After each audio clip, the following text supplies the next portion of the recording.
nito sa kanya at parang inaaral ang aura ng mukha niya. Still so very kind. Kitang-kita niya sa reaksyon ng mukha nito na hindi ito mahilig makipagtalo at umiiral pa rin ang pagiging malambing nito kahit parang iba na ang pagkatao. Your tattoo. Freya, and then, wala na ba? That mark on your chest when you saved my life. Didn't you remember it? Why not try to find it, Lucas? Or don't find it if you don't want to. Pero wag mo namang hayaan na saksakan ka ng memorya ng babaeng kinakasama mo dahil kung ako magsasabi sa'yo, taliwas sa katotohanan ng alam mo. Nangatal ang boses niya pero hindi siya iiyak.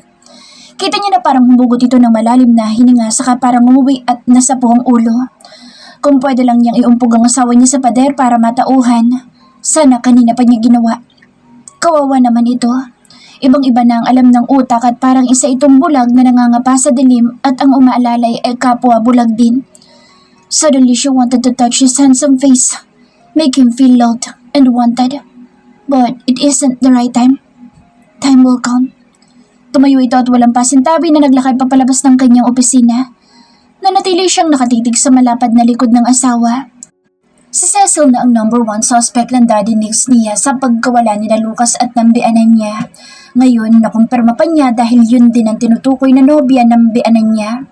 Nag-iisip ba si Cecil?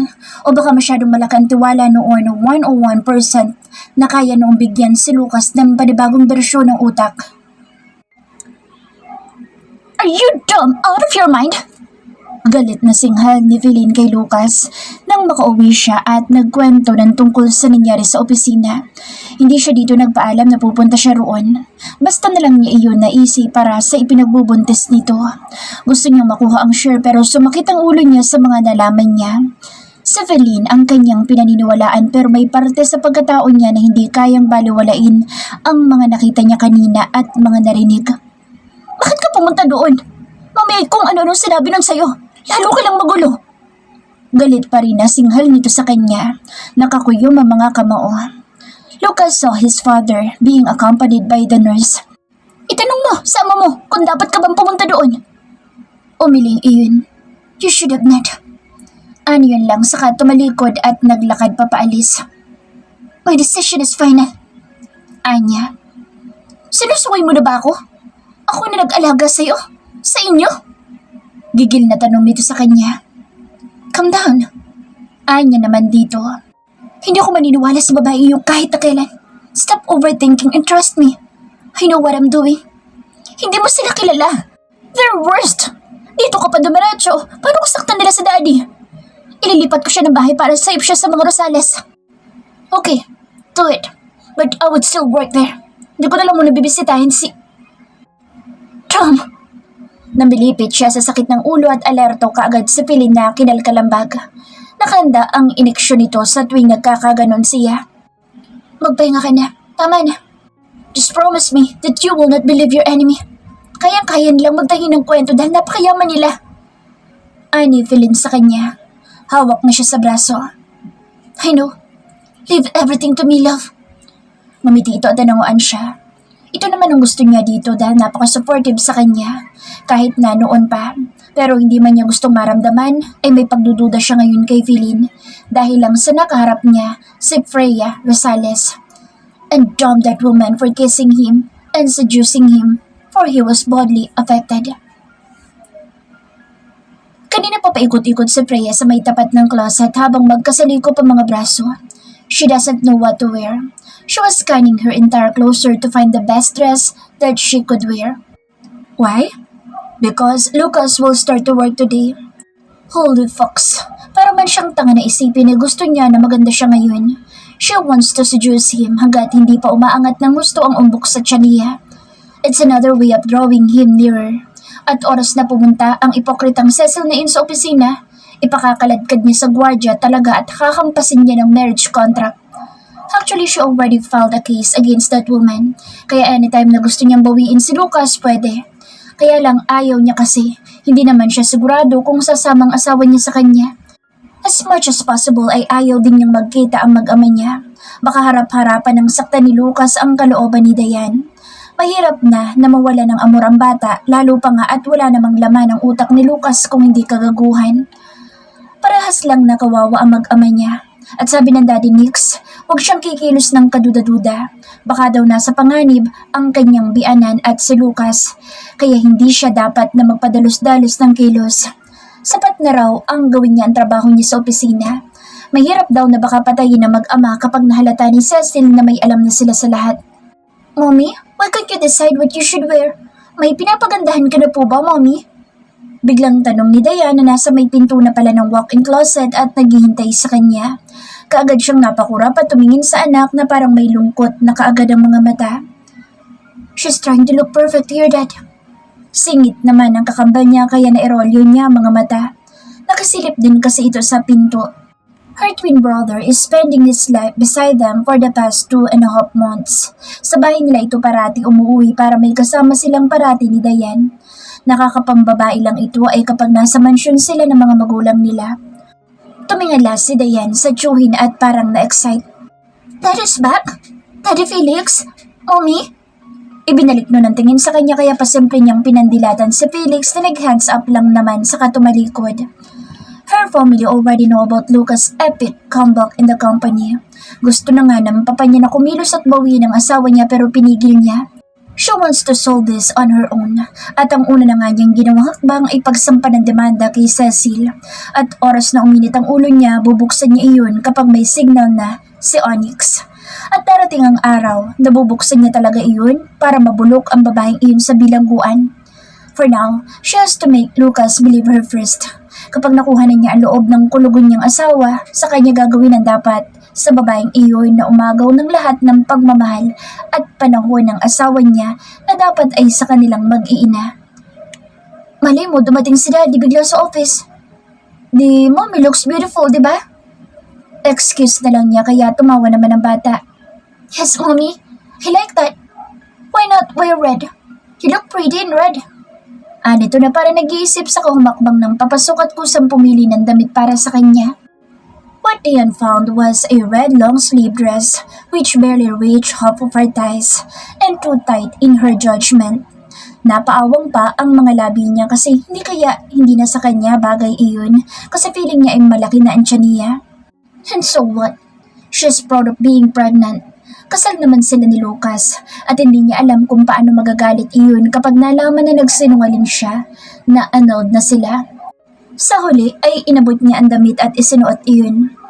I'll go with you, Mommy. Sabi ni Diane nang makalabas sila sa walk-in pero siya ay napatda. Hindi ito pwede. Baby, kasi, Alibay niya pero sinalo na naman ni Felix na nakaupo pala sa kama at nakasandal sa headboard. Tell her, it's her right to know, Twinnie. She's intelligent. She'll understand it. Believe me, kahit babaero ako, magaling ako makaramdam. Sabi pa nun at sige ang dot-dot sa smartphone na hawak. Naupo siya sa silya at hinarap ang anak. She held Diane's little hand and gently pulled her closer. Honey, Dad is back to the office. Pero walang maalala si Daddy. Bungad niya sa bata na nakatitig lang sa kanya. Nalungkot na naman ang mukha nito kaya parang sinakal na naman ang puso niya. What's the meaning of that, Mommy? Why is that? Usisa nito. I think Daddy has amnesia. It's a memory loss, baby. Once it happens, the person could no longer remember the people he used to be with or the events in his life that happened. Though he knows himself perhaps, wala siyang alam sa iba. Kaya ang Daddy, iba ngayon kasi hindi niya tayo kilala. Ayoko masaktan ka, Diane. Hinapos niya mukha nito na may bahid ng lungkot. Does that mean we can no longer have him back, me? Nakuha na po ba talaga siya ng evil witch? How about my baby brother? Kawawa naman po si baby. Please, let's bring Daddy to Lola Doctor, Mommy. I don't want my brother to be like me. I grew up without a daddy. Umiyak na ng tuluyan ang anak niya kaya parang triple ang sakit na dulot noon sa puso ni Freya. Sobrang awa naman ang naramdaman niya para dito. Sa lahat na nangyayari sa buhay nilang mag-asawa ay ang anak nila ang unang naapektuhan. Nasaktan siya sa sinabi nito na lumaki na itong walang ama. Pati ba naman ang batang nasa tiyan niya ay ganoon na rin ang kalalabasan? Hindi. Hindi siya papayag. Pinahid niya ang luha ni Diane sa kahinalikan nito sa noo. I'll bring Daddy home. I promise you that. You'll hold Daddy back kahit sinong dark o evil witch pa mo, madam. Alo niya sa bata. Umangat ito ulit ng paningin. Whatever you hear, just always believe Mommy no matter what. I'll get your daddy back. Asahan mo yan, anak. Mommy will fight for you and baby, Lucas. Determinadong sabi niya rito na kaagad naman na nabuhayan ng loob at yumakap sa kanya. Doon naman tumulo ang luha niya kasi alam niyang hindi ganoon kadali. Confused si Lucas kapag pinagsasalitaan niya. Malamang litong-lito ito kung sinong paniniwalaan at sa halos ilang buwan na kasama ng asawa niya si Cecil, pihadong puno ng kasinungalingan ang isip ng asawa niya. Pero pipilitin niyang makuha ang loob ni Lucas. Pa-filin pa. Cecil naman talaga. Impostorong walang hiya. She sighed. The only question is, payagan kaya ni Cecil na magtrabaho sa opisina niya si Lucas? She'll find it out. Sinadya ni Freya na magpahuli sa meeting sa araw na iyon. Gusto kasi niya na special attention ang pagpasok niya. Dapat ay mauna si Lucas sa kanya at sana ay talagang dumating iyon. She's praying so hard for it to happen. Doon lang siya makakalaban kay Cecil ng patas. Agawan ng asawa. 5 minutes na ang nakalilipas ay nasa loob pa rin siya ng office niya. Kanina pa niya gustong tanungin si Mona kung dumating ba ang asawa niya. Pagkatapos kasi ng mga sinabi niya kahapon na hindi na naman nakipagtalo pa sa kanya at lumayas na talaga ito. Although may galit paminsan-minsan na lumalabas sa mga mata ni Lucas, kapag naman parang nakikita ang naiinis siya o kaya ay parang sumasama ang loob niya, ay tila ba nawawala naman iyon at napapalitan ng pagkalito. She finally heard a knock at parang lumukso pa ang puso niya. Alam niyang nandyan na si Lucas. Sabi kasi niya kay Mona ay katukin siya kapag nandyan na ang mister niya. She stood up. Eksakto naman na dumungaw na ang secretary. Ma'am, nandiyan na po sa multo. Basta si Sir Lucas. Ano yun, kaya tumangulang siya at natatawa kahit paano. Pogi na naman, ma'am. Parang kinilig pa sa Mona kaya napailing na lang siya at napangiti na rin ng tuluyan. Malaking pagkakamali ang ginawa ni Cecil na payagan si Lucas. Sinabi na rin niya kay Mona ang tungkol sa kalagayan ni Lucas at alam niya na anumang oras niya kailanganin ng tulong nito para sanggahan siya sa pagbabalik niya ng memorya ni Lucas ay alam niyang maaasahan ng babae. Pero hindi niya iyon idadamay. Baka mamaya ay kung ano pang sabihin ng asawa niya kay Mona, di paano na. And it's a wrong move that Lucas entered this building again because today is the start of making him fall for her again. Para kahit tuluyan man na mawala ang memorya nito, may binubuo na siyang bago. Hindi niya kasi alam kung anong klase ng amnesia ang dumapo dito.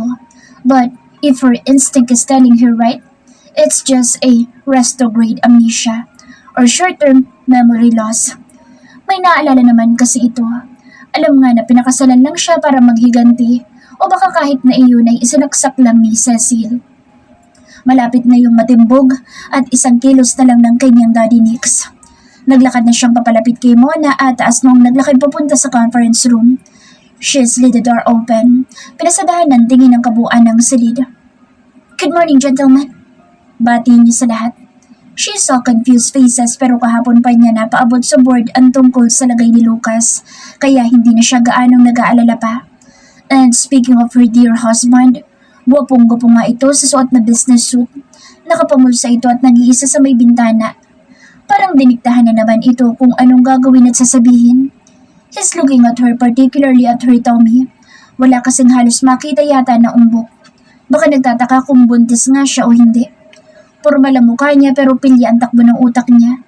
She sexily walks towards him. Saka siya tumigil sa mismong harap nito.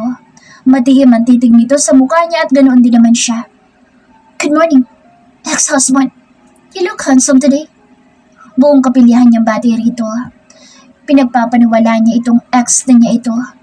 Sa sulok ng mga mata niya ay nakita niya si Mona na tumakip sa bibig. Kinikilig na naman yata ang babae. Dagdagan ng kilig.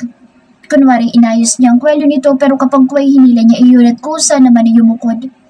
Silly Freya, but she gave him an earth-shattering morning kiss, not minding the people around. Pinahid pa niya ng hinlalaki ang labi nito kahit hindi naman nadikita ng lipstick niyang light pink ang kulay. Sa kanya pinadaos-dos ang kamay sa dibdib nito. She saw his jaw tighten but never said anything. Daig pa nito ang isang pipi. Nakatitig pa rin ito sa mga mata niya at kung matagal siyang makikipagtitigan, luluha siya sigurado. Dahil ang totoong gusto niyang gawin ay yakapin siya nito. Anong hirap na magpanggap siya na matapang pero ang totoo ay nanlulumo na siya sa pagkakatayo niya. Yet she can't give up. Hindi na lang para sa sarili niya kung hindi para sa anak niya na umaasa na babalik pa ito. Kaya niya ginagawa ang lahat. Nginitian niya ito ng simple na halos hindi nga gumalaw ang bibig niya. Pero nakita niyang parang nagbago ang reaksyon nito. Parang lumamlam ang mga mata ng asawa niya. That's the time she turned her back and walked again. Papunta naman sa harap ng karamihan kung saan siya magsasalita. Hindi maiwasan na hindi niya tingnan si Lucas na nakatayo pa rin kung saan niya nilayasan. Nakahabol ito ng tingin sa kanya na parang may pilit na kinakapa sa isip. Upo ka na. Ngumiti pa siya dito. Parang walang tensyon sa pagitan nila. Saan? Tanong ni Lucas. Sa upuan. Alangan namang sa podium. Sus ko, nakakaawa si Lucas. Here, just in front of me. Anya, sabay lahat niya ng upuan kaya humakbang na itong palapit. Ano ba nangyayari sa utak ng asawa niya at masyado na yatang nagmamalfunction? Umupo ito na parang isolated na naman sa karamihan. Nawala ang pagiging mayaman nito sa sense of humor at napalitan ng pagkalito at kawalan ng buhay. May ilabas kagad ito na kung ano mula sa bulsa ng coat at walang seremonyang ininom ang isang tableta matapos nabuksan ng balot. Para saan yun? Kagad niyang dinampot ang balat ng gamot at tiningnan. Para saan ang iniinom nito na kailangan pa sa medikasyon? Nakita niyang parang ngumuwi ito at nasapo ang ulo. Mahina itong napadaing at naitukod ang siko sa mesa habang nakapikit ng mariin. Kagad na gumuhit ang pag-aalala sa kanya. Nasanya-san niya ang board, sandali at mukhang nakuha naman ang pakahulugan niya. Nilapitan niya ang asawa na nakayukyuk ang ulo at parang tingin niya ay gusto nang iumpog yun sa glass table. Are you okay? Hinagod niya ang buhok nito. Rinig niya ang pagbuga nito ng hangin. I'll be fine. Keep going. He even said coldly. Ni hindi ito tumingin sa kanya kaya naman bumalik na kaagad siya sa pwesto niya bago pa niya ito mayakap ng tuluyan. Sumulyap siya sa balat ng gamot nito na hawak niya. If she's getting it right, para sa amnesia ni Lucas ang gamot na iniinom nito. But does she feel something wrong about it? Is her husband getting the accurate medicating for his illness? Kapag dating kasi sa babae na iyon, mukhang wala siyang katiwa-tiwala sa lahat ng ginagawa noon. Siya man ay nabilog noon. Is Lucas really recovering? Or only getting worse? Tahimik na nakasunod si Freya sa asawa niya matapos ang meeting. He looked so dumb, confused the entire meeting. Awang-awa siya dito na sobra pero wala pa siyang magawa sa ngayon. Talagang malakas ang kutob niya na nakalimot ito. Nagtatanong ito kung nasaan sila tapos ay kung anong sinasabi niya. Naluluha siya. Hanggang kailan niya kayang tiisin na nakikita itong ganoon? Sana ay masiguro na ng daddy Nix niya kung nasa ng bianan niya para naman mabawi na niya ang asawa niya. Paanong natitiis ni Cecil na gawin iyon kay Lucas? That is not love. That is hypocrisy. Siya na inakalang sinaktan nito ay hindi niya maatim. Ni sa bangungot man, nasaktan nito ng tulad nito. Hawak ni Lucas ang ulo, naglalakad papunta sa kung saan. Malamang sa opisina nito. Nakalagpas pa ito roon tapos ay bumalik na lang. Nakita siya. Saglit silang nagkatitigan tapos ay tumuloy na iyon sa pagpunta sa may pinto ng office. Is this mine? Tanong nito kaya tumango siya. Pumasok ito doon at nagkatangahan sila ni Mona. Ang matanda noon na secretary ay nakanganga din sa may tabi ni Mona. Wala na ang amo ng babae. Ibang tao na si Lucas ngayon. He also moved inside her office and got her phone from the drawer. Hinanap niya ang pangalan ng kakambal sa contacts. She is handling her phone waiting for Felix to pick up his phone and answer her call. Naupo siya at naiirita siya sa paghihintay sa babaero niyang kapatid. She has something to ask her brother at panatag ang kalooban niya kung ang chemist mismo niyang kapatid ang sasagot sa tanong niya kaysa sa information na nakadisplay ngayon sa monitor ng laptop niya. Finally, she heard Felix's playful voice. Yes, lovely Twinnie? He asked. Twinnie, what is benzodiazepines? Kagad na tanong niya rito. Hawak-hawak niya sa kamay niya ang balot ng gamot na ininom ni Lucas kanina. Napapansin niyang iba ay kinikilos kasi ng asawa niya. Dahil pa nito ang bumalik sa pagkabata sa kawalan ng alam. Nawawala-wala at natutulala pero minsan ay bumabalik sa normal.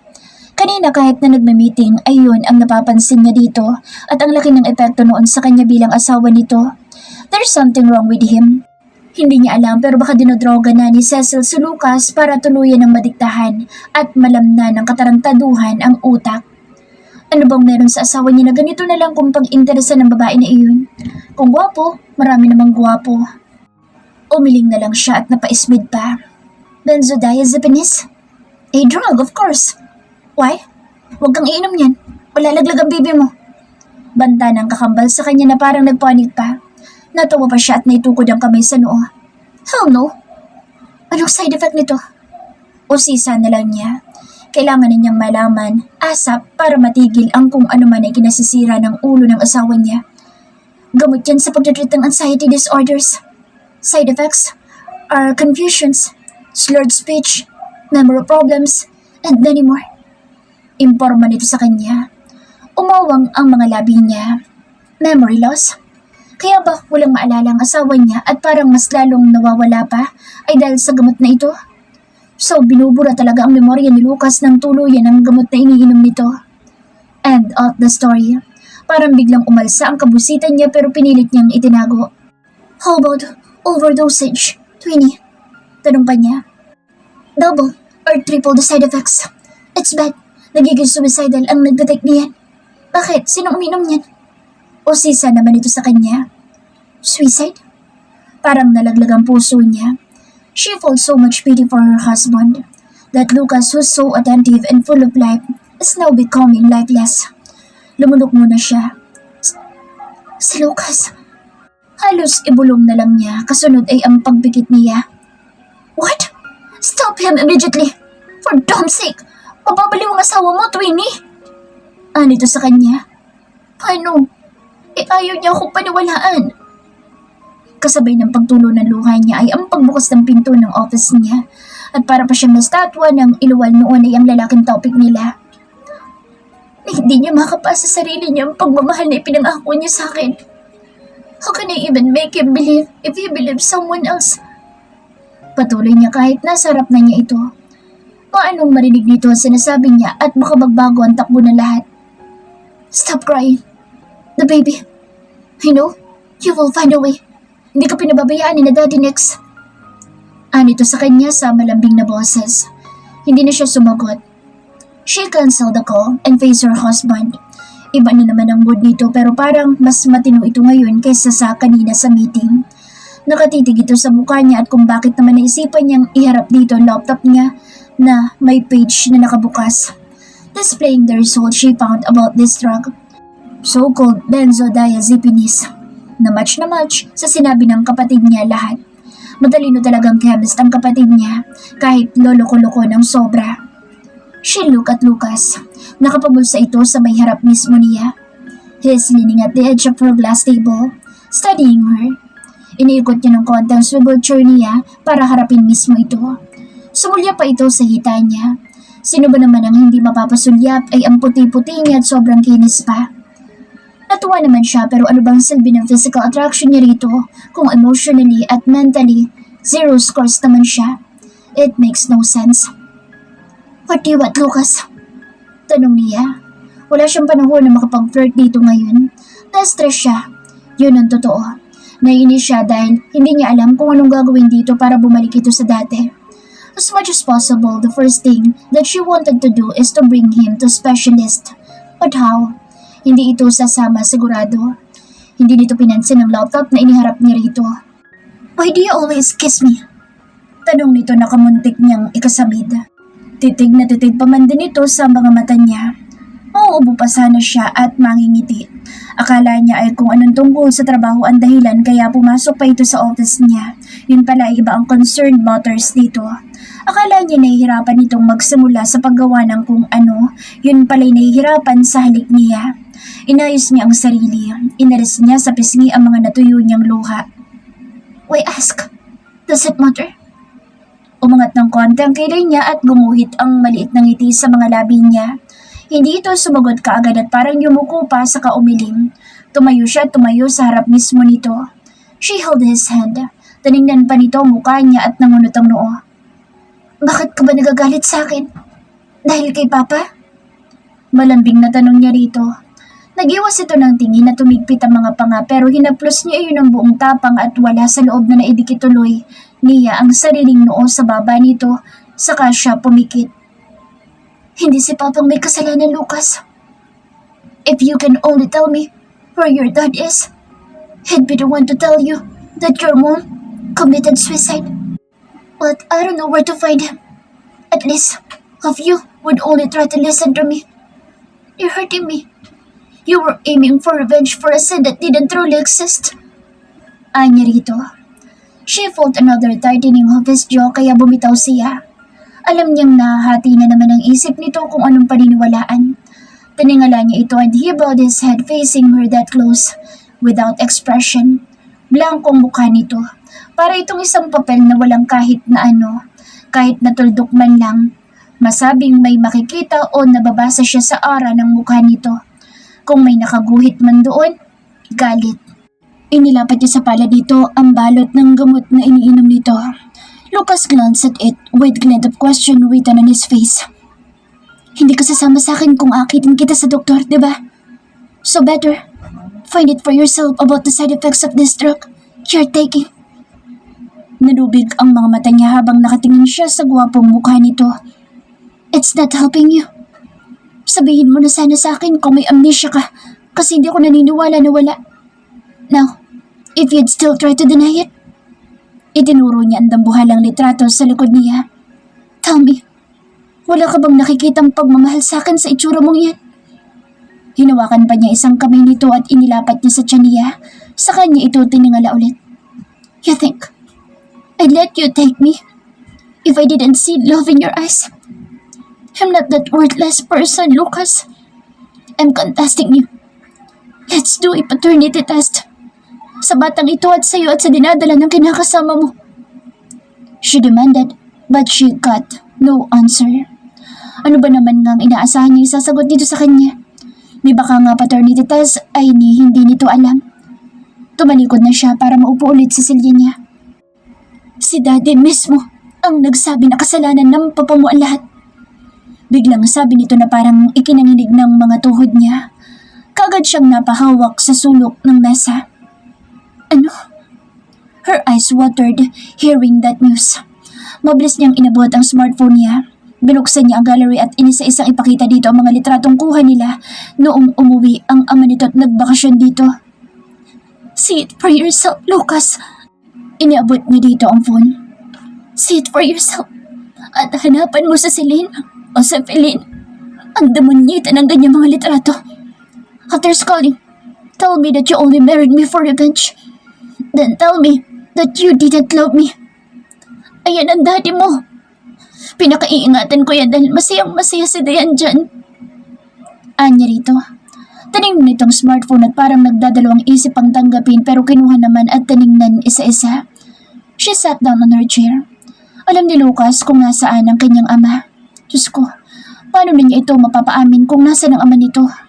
Makuha lang nila ang matanda, magagawa na nila ang tamang aksyon para sa babaeng magnanakaw ng asawa at ng pagkatao ni Lucas. Please do. Find a doctor for yourself. Stop taking your medication. Huwag kang umasa sa babae mo, Lucas. She's weak and she's feeding you with new memories that you might regret in the end. You'll hurt your daughter, Dayan. Kung sa akin ka pa magagalit, bahala ka. Madadaluhan mo ba ako ng anak kung hindi mo ako mahal o hindi mo ako minahal? Hindi ako ganun kababa para makapagsak sa'yo ng paulit-ulit kung wala kang pagmamahal sa akin. Hindi ako pangkareda, pangtunay akong asawa. Tila naiirita ang litanya niya rito habang nakatingin siya sa mainboard niya sa ibabaw ng mesa at napaisbid pa siya. She has to act haughty in front of him to awaken him. Hindi dapat siya umiyak o magmakaawa.